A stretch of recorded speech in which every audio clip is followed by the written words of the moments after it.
Hello and welcome back to HardReset.Info. In this video I will show you how to change icon's color on Samsung Galaxy S25.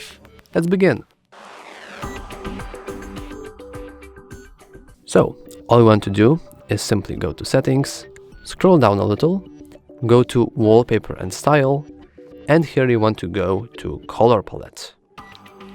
Here we want to enable our color palette, and you want to apply palette to app icons.